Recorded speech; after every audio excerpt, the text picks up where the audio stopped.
about just kwentuhan. Wala. That's why it was nice. We were trying to get out of painting. Oo, yung ibig sabihin ko, mag-usap tayo ba? Painting, painting lang tayo every day eh. Oo nga, oo. Ito masaya.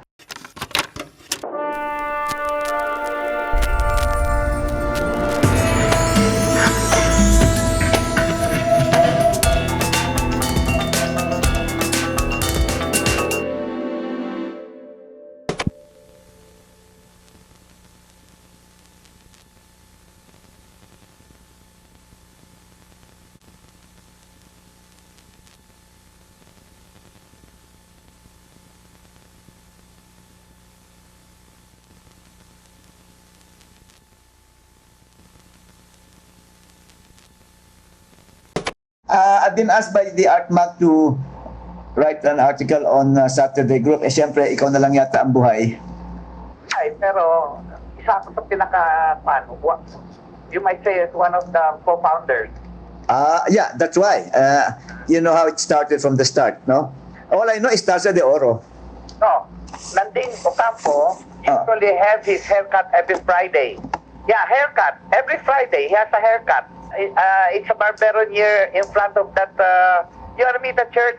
And it's near Taza de Oro. That's right. It's a plaza, no? After his haircut, he goes to Taza de Oro and it is banana split. Okay? Okay. It was a Friday when he was there. Alfredo Roses was there also. They met. Uh-huh. Then they had lunch at Taza de Oro.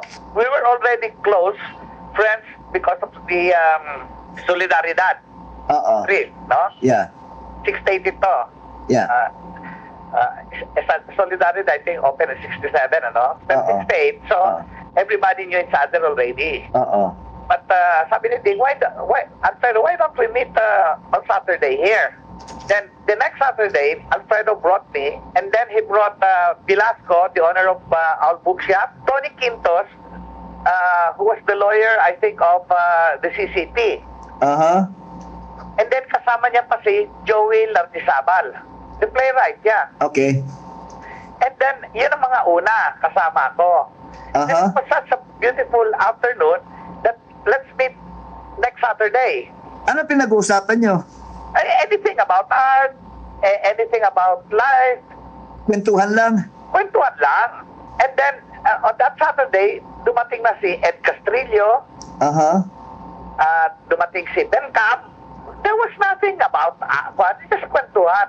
Walang painting-painting? Wala. That's why it was nice. We were trying to get out of painting. Oh, interesting. Ironic, oh. Oo, yung ibig sabihin ko, mag-usap tayo ba? Painting, painting lang tayo every day eh. Oo nga, oo. Ito masaya. Then, on the third Saturday, dumating na si Juan, si Senior Rodriguez. And then, dumating na yung Juan. Well, naging ganyan. Then finally, the Saturday group, kami decided to have a show. Okay. The first nude drawing show at Solidaridad, which was composed of Ben Cap, and we had a friend by the name of a girl, Matty Burnham, babae. He was, I think, from South America who joined us. Okay. Bisita lang sa Manila? Bisita. Ngayon, yung show namin sa Solidaridad was composed of Ligaspi, Roses, O, Ang Kyokok was with us already, nag-join siya just for the show. And then, Alfredo Roses, of course, Ben Cap. Okay. And then it was opened by, what's his name, Ambassador Addis of the British Embassy. Then, as Saturdays came on, dumadami. Handa. Dumating na dyan yung si Silvana. And then we had, well, of course, the models. And then we had gallery owners. Lorna Montilla used to go there. Lorna? Lorna, oo. And then we had Lily Almansek. Then artists came. Yan, pumasok pa yung mga artists. Ang saya na namin. So we talk about art na. No, ano ba yung nangyayari? Pero we usually have our own Taza de Oro pudding. Famous bread pudding with a sauce on top. Masarap. Okay. While Ocampo still has his banana split. Then Bobby Chabet visited us and called us, we are the Tutti Frutti Group. Ako, binanyagan na naman kayo. Oh, tapos we had a show called the Tutti Frutti Group, which was at Heritage Gallery at Hyatt. It was quite successful. Okay, heritage. Kasama na namin dyan si Rad Parasteres, Oo. Saprit, Onib. Onib. Oh, Okay. yan ang mga early. Yan ang mga parang first batch. Even Legazpi was on the second batch already. Yes. Oh. And then, after a while, Ocampo said, okay, kasi madalas nang lilibre yung nakakapagbili ng painting. Sabi nung Ocampo, pirmi na lang yata kami, kayo hindi kayo nakakapagbili. Kami na lang na mga oldies. Kawawa naman kami. Pero okay lang kasi kami lang nakakapagbili. Okay. Why don't you start selling your work? Sabi kay Ben Camp, sa akin, sa amin. Para, libre naman kayo. Masaya Okay. talaga. And then, sabi nung Campo, then the interaction came into life. Doon na karoon na idea. What started it, because Imelda, Marcos, called upon the Saturday group to have a show to help for a donation sa yung typhoon victim, yung 68 yata yun, yung malaki typhoon victim. Because Imelda wanted, heard about the group, sabi baka makahelp kayo sa victim, para maganda naman sa mga artists, meron kayong contribution. Okay. So Campo, supposed to be, we didn't have a president. But Ocampo was the eldest, and he was well respected by the whole group, so he was the spokesperson. And he was the one who kept files, who's there and what's happening, no? Mga siya, matyaga si Edsar Ano nangyari sa fundraising nyo? Ganito nangyari. Sabi ni Ocampo, problema naman yan, magdodonate tayo ng painting. Sa inyo, hindi na makukuha, amin na naman. Sa inyo, masusolid painting, kami wala, lugi. So, on the next Saturday, he brought in 6 canvases na may mga, yung may mga kanya, may mga parang number 1, number 2, yung mga design. He gave me 1, he gave Hoya 1, he gave Legazpi 1, and he gave, basta may binigay siya. O sabi niya, you try to finish this. Fill in the colors? Yes, try to finish this. Kung pagdala mo dito, titingnan natin. Okay, ibibigay natin kay Hoya. It took some time to finish the work, at least mga 2 weeks. Nakuha yun ni David Sisip. Binili? Si David Sisip, because we had art patrons going there also. Sa TASA? Kasama na yun sa Saturday group. Do you know that when you attend the Saturday group 2 times, you're a member? There was no membership. When you attend the group twice, that means you like the group, you're considered a member. The members, ang dami na yung members na yan, we have an annual show. If you're a poet, for example, you're a writer, put your poem in a frame and then exhibit it. Yeah. Okay, then the interaction, nag-complain nga si Ed Sabi ni Ed, ano naman ang role ko sa interaction? Dahil sculptor siya. Sabi niya, madali yan. Binigay kay Ed. So Ed did the framing, naka-sculpture. Galing. Ang galing. Ang galing. So all the interaction was solved. Sabi naman ni Edsar, aba, kung nabili yan, why don't we make an interaction show? Okay. Pwede post niya sa CCP. So we had our first interaction show, very successful at CCP. Okay, sinong head ng CCP nun? I think Chabet was the head. We had an interaction show there, 1971. And then, ang saya na. We even have yung children na kasama sa show. Like the daughter of Ding Rosa, si Mia, sumama yan sa show. Even some of the wives of the artist was included in the show as long as she joined. Everybody was welcome. And the last big show, which that's when after that, hindi na ako masyadong join, was the one that was done in Mopa. It was a big show of the Saturday group. Lahat ng sales will go to the funds of TASA, of the group.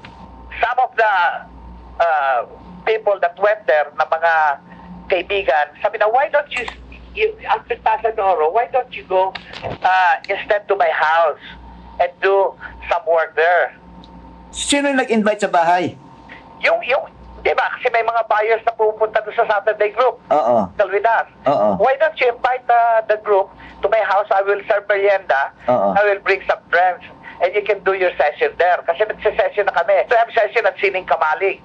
Okay. In Corito. Alaw, because the place was big. So, kami ng parang mga session, parang masaya naman. Portrait. Nudes. Okay. Oo. And then, at the end of the session ng sketching, And then doon kami sa bahay, we had merienda. Then it came to happen, sabi naman ng isa, kay Ocampo, baka Edsar, yung painting kunyari ni Ola, baka naman pwede namin ma-avail, ipagbili, Oo. bilihin. Sabi ni Edsar, wala problema yan. Oo. So he said, okay, the paintings there, the artists that are making the nudes or finished product or still life, kung may nagkakagusto, it's up to them if you want to sell it. Because, there were only 2 galleries in the Philippines. uh-huh. And then, how can the artist survive? So, walang outlet. Luz Gallery and Soli. Yeah. So, Luz Gallery, Soli. Oo. Then you have Indigo, but it was very small. It was like a frame shop. It was a one-room gallery. Yung kay Bengkap. Oh. Oh, it was small. Oo. No, so it is not considered of a gallery. It was more of a place where, you can put a small show. Uh-huh. But it was a nice place. They were selling it, how much is it? 200, 150, 300. Kasi mga drawings eh. Oo. And then, may mga tao bumibili. Yung may mga buyer. Yung group yung kunyari yung nag-imbita sa amin sa bahay. Oo. Meron silang mga kaibigan. Maganda yan. I like this. Oo. Eh, tuwa-tuwa naman kami. Meron kami pocket money. Then, later on, it became big. So, may listahan na si Edsar ng almost ang daming Saturday we were being invited by really collectors and by Uh-huh. people. We even had a session on the boat of Aguirre, Born Free, in the middle of Manila Bay. Ano yun? Again, meron kayong boat? Yeah, David Sisip furnished us a big yacht, I think owned by Tomas Aguirre. But it was called Born Free. And we had a session there. We had 3 models. Uh-huh. Fred, I was there, ako, Hoya, Legazpi, Uh-huh. everybody was there. So we were in the middle of the bay. Uh-huh. And then, we found out na dumadami yung mga bangka around. Uh-huh. Kami yung mga bangkero sa nude. Then later on, the waves started coming in. So everybody couldn't work. Everybody had to vomit and everybody got sick. I was able to take picture of everybody vomiting eh. The guy was sick. Yeah. They couldn't do anything. Sabi, wow, this is a bad idea. Bad idea. But, it was really fun. You mentioned David Sisip. It was his idea? Well, he invited us, yeah. Invited. David Sisip was one of the strong parang pioneers siya ng Saturday Group. He David... was a banker and he was a collector. Oh, yeah. Supporter siya ng Saturday Group. He loved art. He was an art patron. He Okay. was one of our fun, our best friend ng Saturday Group. May poster ako nung fan, yung annual show namin. And then I have yung tribute of the Saturday Group to Edsar Ocampo. Tribute to HR nung patay na si HR. Oo, Saturday Group had a big show for him. Okay. They have a big poster, beautiful. And everybody was there. Paano nag-evolve ang management? So, si HR Well, the passed away. management, Edsar, he was such a meticulous guy and very orderly. Okay. So he was able to control and everybody respected him. So, namatay si HR. Sino nag-take over? Si Legazpi. Okay, well, Legazpi was there. But Legazpi was so bait. So, mabait. So, ano nangyari? And everything. So still, it came in. It went, but little by little, like me, I think 1985, 85. Oo. Basta sa last mo pa, at the details, medyo umiwas na ako kasi there was some political initiative. Okay. Oo. Kasi nag-elect na ng mga officers. Pumapasok na yung si Malang. Malang was trying, and then even Malang ruined the Saturday Group.